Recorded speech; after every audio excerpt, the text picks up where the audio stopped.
It's your boy Loncy back with another video, and today we talk about pro wrestling and more specifically the releases that happened inside the WWE, because kind of sent a bit of shockwaves like down the wrestling community. A lot of people are talking about it. I want to talk about it myself, so let's get straight into it. So if you guys don't know already, WWE released like some of the staff, behind the scene people, and more notably wrestlers. They released like over 20 wrestlers between like NXT and like the main roster.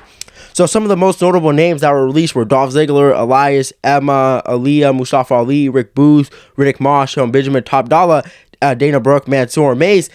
And some people may not like this, but I kind of get why they released the people, because it said that the reason why so many people were released backstage and on the main roster were cost-cutting measures. And I get that, because if I'm the WWE, why the fuck would I be paying people to be on my roster if they're not being used at all, if they have no direction, if we have no plan for them at all? For example, Top Dollar. I do think not a lot of people give a shit that he was fucking released. I think we all agree, if you watch wrestling, you know wrestling, Top Dollar may be the second worst wrestler of all time. He might be first ahead of Giant Gonzalez. I do think Giant Gonzalez might be better than Top Dollar. I'm not even fucking joking around. Top Dollar can't cut a fucking promo. Top Dollar can't wrestle. Top Dollar gets no fucking crowd reactions. Okay, since I just said that, he might be better than Giant Gonzalez, because I don't even know Giant Gonzalez cut a fucking promo. I'm not that fucking old. But other than that, some of the talents, like some of the people I do like wish, why did they release them? For example, Dolph Ziggler and Elias. Those were the two standouts of saying, fuck, why them two? Because Dolph Ziggler, he was a great worker in the ring. And when you gave him segments, when you gave him a kind of a push, you get things like The Miz and Dolph Ziggler. Because I do feel like Dolph Ziggler was very underutilized. And then when you did utilize him, you got like good segments once again, like The Miz. You get good stuff with him, like with Drew McIntyre. When you actually give him some good shit, Ziggler is really great.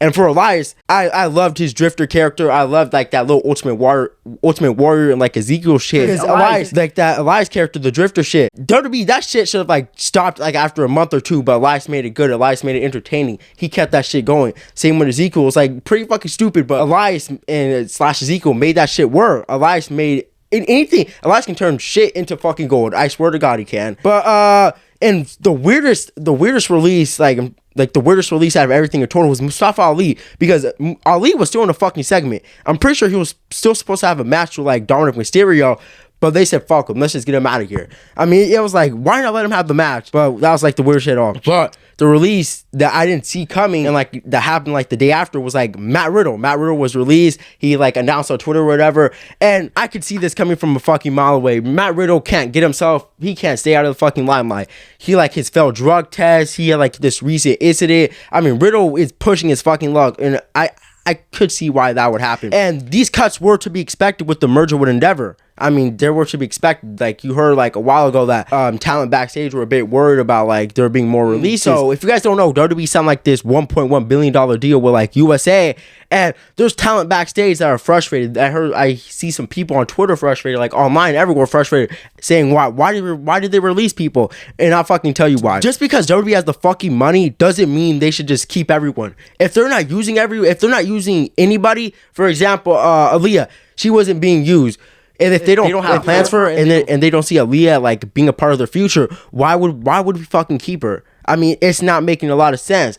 And for example, Tony Khan, just because you have the money doesn't mean you should sign everyone. It's hurting your roster more, because let me give an example. When you're signing so many stars like CM Punk, Adam Cole, Bryan Danielson, it's hurting your other stars. For example, Ricky Starks wasn't doing shit until like Collision came along. Collision saved his ass, because just because you have the money doesn't mean you should sign everybody. For example, I said example again, fucking hell. Tony Khan is going to sign some of these guys. We already know that shit. I could see him signing like Dana Brooke, maybe Dolph Ziggler. And then what's the same thing going to happen? It's like the same cycle in AEW. For example, Andrade. What the fuck's Andrade be doing? They sign a lot of talent, and then a lot of talent, they get like a good debut, maybe have like a good month, and then they're down the fucking drain. I mean, we've seen this so many times. Just because you don't have, doesn't mean you should like sign everybody. And yeah, other than that, it's been your boy Loncy. Peace out.